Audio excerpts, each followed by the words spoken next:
இன்றைக்கு செய்தித்தாள்களில் இருக்கக்கூடிய சில தலையங்கங்களை பார்க்கலாம். அதன் பிறகு ஒரு செய்தியை பற்றி சுருக்கமாக பேசலாம். தினமணியில் புற்றுநோயாளிகள் சீனாவுக்கு அடுத்தபடியாக இந்தியாவில் தான் அதிகம் இருக்கிறதாக ஒரு புள்ளி விவரம் வந்திருக்கு. அதை பற்றி தலையங்கம் எழுதியிருக்கிறாங்க. இந்தியாவில் ஒவ்வொரு வருஷமும் 10 லட்சம் பேர் புற்றுநோயால் பாதிக்கப்படுறாங்க. 5000 புற்றுநோயாளிகளுக்கு ஒரு மருத்துவருங்கிற நிலை தான் இன்னைக்கு இருக்கு. மத்திய மாநில அரசுகள் இது பற்றி விழிப்போடு செயல்பட வேண்டும் அப்படின்னு தினமணி ஒரு தலையங்கம் எழுதியிருக்கிறாங்க. தினத்தந்தியில் பெண்கள் இடஒதுக்கீடு சட்டம் உயிர் பெறுமான்னு தலையங்கம் எழுதியிருக்கிறாங்க. மக்களவையில் 61 பெண் உறுப்பினர்களும், மேல் சபையில் 29 பெண் உறுப்பினர்களும் இருக்காங்க. தமிழகத்தில் கல்வி வேலைவாய்ப்பில் உள்ளாட்சி அமைப்புகளில் பெண்களுக்கான இடஒதுக்கீடு இருப்பதால் பெண்கள் அதிக அளவில் முன்னேறி இருக்கிறாங்க. ஆனால் மத்தியில் இந்த நிலைமை இல்லை. பாரதிய ஜனதா கட்சி அரசு இந்த விஷயத்தில் கவனம் செலுத்தணும் அப்படின்னு சொல்லியிருக்கிறாங்க. இந்தியன் எக்ஸ்பிரஸில் முதன்மை எதிர்க்கட்சியாக தேசிய கட்சிகள் இல்லாததை பற்றி ஒரு தலையங்கம் இருக்கிறாங்க. மாநில கட்சிகளும் எதிர்க்கட்சிகளாக இருப்பது மோடிக்கு சவாலையும் வாய்ப்புகளையும் கொடுத்திருக்குது. மாநில அரசுகளுக்கு மோடி முழு சுதந்திரத்தை கொடுத்து அவர்கள் மத்திய அரசை நம்பி இருப்பதை குறைக்கணும், கூட்டாட்சி தத்துவத்தை சீர்படுத்தி பலப்படுத்தணும் இந்திய ஜனநாயகத்தை அப்படின்னு சொல்லி இந்தியன் எக்ஸ்பிரஸ் சொல்லியிருக்கிறாங்க. டைம்ஸ் ஆஃப் இந்தியாவில் புதிய அரசு எடுக்க வேண்டிய பொருளாதார நடவடிக்கைகளை பற்றி எழுதியிருக்கிறாங்க.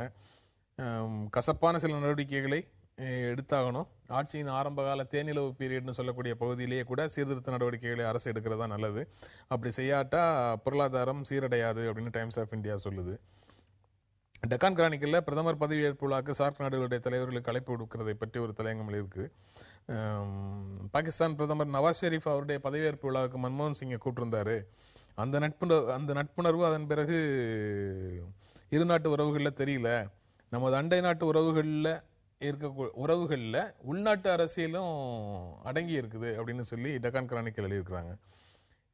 தி ஹிந்து ஆங்கில நாளிதழில் ராஜபக்சே வருகைக்கு சில கூட்டணி கட்சிகள் மௌனம் அப்படின்னு ஒரு செய்தி போட்டிருக்காங்க. தமிழ்நாட்டில் பாரதிய ஜனதா கட்சியையும் காங்கிரஸையும் தவிர மற்ற எல்லா கட்சிகளும் வழக்கமாக இந்த விஷயத்தில் ஒரே நிலை எடுக்கக்கூடிய ஒரு நிலையில தேமுதிகவும் பாட்டாளி மக்கள் கட்சியும் மௌனமாக இருக்கு அப்படின்னு சொல்லி அந்த செய்தி சொல்லுது. நீங்க சொல்லுங்களேன், அதுக்கு என்ன அந்த மௌனத்துக்கு பின்னால இருக்கிற காரணம் என்ன? முதல்ல ஒரு பெரிய சுமைங்க. அந்த செய்தியை கேள்விப்பட்டதுக்கு பின்னாடி ரொம்ப ஒரு மனசுக்கே ஒரு பெரிய சுமையா இருக்கு. ஏன்னா 26ஆம் தேதி நடக்கிறது சார்க் மாநாடு கிடையாது. இல்ல அதை பற்றி நம்ம அடுத்த பகுதியில பேசுவோம். அதுல உண்டான உங்களுடைய உணர்வை பத்தி பேசுவோம். இதுல தேசிய ஜனநாயக கூட்டணியில இடம்பெற்றிருக்கக்கூடிய 2 கட்சிகளும் ஏன் மௌனமாக இருக்கின்றன அப்படிங்கிறது அவங்களுடைய அண்டர்ஸ்டாண்டிங்கு கூட்டணி அமைப்பதற்கு முன்பே அவங்க பேசின அண்டர்ஸ்டாண்டிங் என்னன்னா, நான் ஜெயித்தாலும் தோற்றாலும் என் மச்சான் மந்திரி ஆகணும், நான் ஜெயித்தாலும் தோத்தாலும் என் மகன் மந்திரி ஆகணும், இப்படிங்கிற ஒரு அடிப்படை ரிக்வஸ்ட்ல தான் அந்த கூட்டணிக்குள்ளேயே உள்ள வந்தாங்க. இதுக்காக தான் உங்களுக்கு எப்படி இழுத்துச்சுங்கிறது உங்களுக்கு தெரியும். இந்த கூட்டணி அமைவதற்கே தேர்தல் நெருங்க நெருங்க நெருங்க நெருங்க இன்னும் அமையவே இல்லை. இன்றைக்கு வரைக்கும் பாட்டாளி மக்கள் கட்சி ஃபவுண்டர் நிறுவனர் மோடியை பார்க்கலீங்க. ஒரு 4 தடவை வந்திருந்தாரு, ஆனா பார்க்கல. இந்த நிபந்தனைகளின் பேரில் தான் அவர்கள் கூட்டணியிலே இறுதியாக ஏற்றுக்கொண்டார்கள். இப்ப அது நடக்கக்கூடிய சூழ்நிலை உருவாகிட்டு இருக்கு.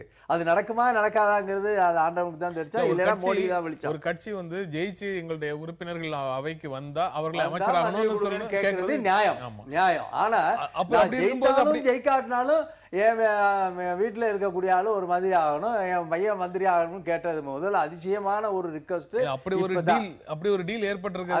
அந்த டீல் வெளியே தெரியாத டீல், உங்களுக்கு வெளியே தெரியாத டீல்.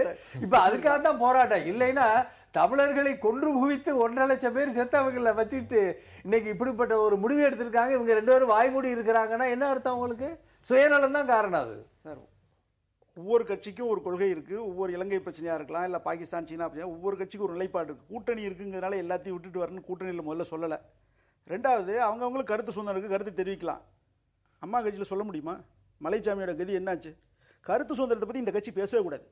எதிர்கட்சிகள் பேசினா வெவ்வேறு பாமகவும் பிஜேபியோட கொள்கைகள் 2 ஒன்றும் கிடையாது. தேமுக அதிகம், பிஜேபியோட கொள்கை ஒன்றும் கிடையாது. அரசியலுக்காக தேர்தலில் அதிக இடங்களை வெற்றி பெறணுங்கிறதுக்காக ஒரு கூட்டணி வச்சிருக்காங்க.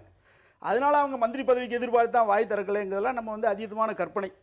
அதனால அவர்கள் நாளைக்கு கூட சொல்லலாம், இல்ல இந்த அரசாங்கத்துடைய ஒரு நல்ல முயற்சின்னு நினைச்சிட்டு அவங்க பாராட்டுறதுக்கு கூட அமைதியா இருக்கு. இந்த செய்தியில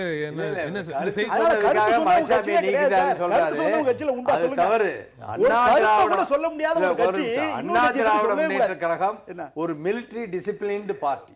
நீங்க அதுல வந்து யாருமே அதை வந்து ஏத்துக்காம மறுக்கவே மாட்டாங்க. அப்படி ஒரு பார்ட்டி அதுல வந்து மிலிட்டரியில நீங்க வந்து லெப்ட் ஹேண்ட் கொடுத்தா லெப்ட் ஹேண்ட் ரைட்ல தான் போகணும், லெப்ட் ஹேண்ட்னா லெப்ட் ஹேண்ட் தான் போகணும், ரைட் ஹேண்ட்னா ரைட்ல தான் போகணும். நீங்க வந்து குதர்க்கமா போறீங்கன்னா உங்களை நாளைக்கு வீட்டுக்கு அனுப்பிச்சிருவாங்க. அதே மாதிரி தான் அண்ணா திராவிட முன்னேற்ற கழகம். இதுல மாறுபட்ட கருத்து எதுவுமே கிடையாது. இதே அரங்கத்துல நான் வந்து உங்களுக்கு சொல்லி இருக்கிறேன், 40 ஜெயிக்கும், காங்கிரஸ் ஒரு சீட்டு கூட ஜெயிக்காது, டிஎம்கே ஒரு சீட்டு கூட ஜெயிக்காது சொன்னாலியா இதே அரங்கத்துல நான் ரெக்கார்ட் படுத்திருக்கேன்.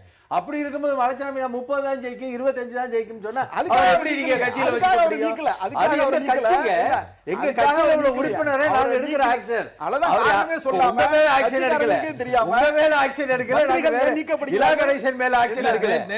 அண்ணா திராவிட முன்னேற்ற கழகத்தில் இருக்கிற உறுப்பினர் 40 ஜெயிக்கணும்னு நாங்க நினைச்சிட்டு இருக்கிறோம். அம்மா பிரைம் மினிஸ்டர் ஆகணும்னு நினைச்சிட்டு இருக்கிறோம். 20 தான் ஜெயிக்கும் 25 தான் ஜெயிக்கும். ஏங்க 37 பாராளுமன்ற உறுப்பினர்களை அண்ணா திராவிட முன்னேற்ற கழகம் பெற்று தனிப்பட்ட ஒரு கட்சி. இது வரைக்கும் நாடு சுதந்திரம் பெற்றதற்கு பின்னாடி தமிழகத்தில் இவ்வளவு உறுப்பினர்களை கொண்ட ஒரு கட்சி இதுதான் முதல் முறை. சரித்திரத்தில் இடம்பெற வேண்டிய ஒரு நிகழ்ச்சி நடந்திருக்கு. பாராளுமன்றத்தில் நல்ல எதிர்க்கட்சியா செயல்படுங்க, தமிழ்நாட்டு உரிமைகளை கேட்டு வாங்க, வாழ்த்துக்கள் சொல்றோம். நேற்று வந்து மோடியை வாழ்த்தி டாக்டர் ராமதாஸ் பேசியதாக இந்த செய்தி சொல்லுது.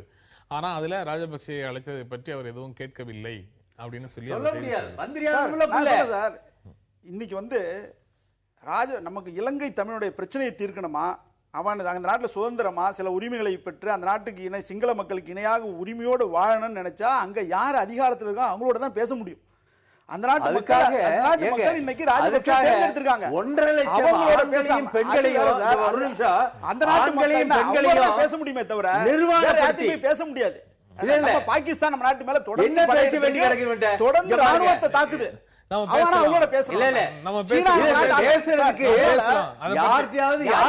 முடியும். 1.5 லட்சம் பேரை நிர்வாணப்படுத்தி விரட்டி விரட்டி சுட்டுக் கொண்ட ராஜபக்சே போய் நீங்க என்ன பேச்சுவார்த்தை பண்றீங்க? நீங்க வரவேற்கணும். இதே கட்சி நாளைக்கு வந்தாருன்னா கொஞ்சம் ஒரு நிமிஷம் இருங்க. நாளைக்கு வந்தாருன்னா அவர் பிரைம் மினிஸ்டர் பேசிதான் ஆகணும், பிரசிடென்ட் ஆஃப் இந்தியா பேசிதான் ஆகணும். அவரை வரவேற்கிறதுக்கு நமது ஆட்கள் தொடர்ந்து பேசலாம். ஒரு இடைவெளிக்கு அப்புறம் தொடர்ந்து பேசலாம்.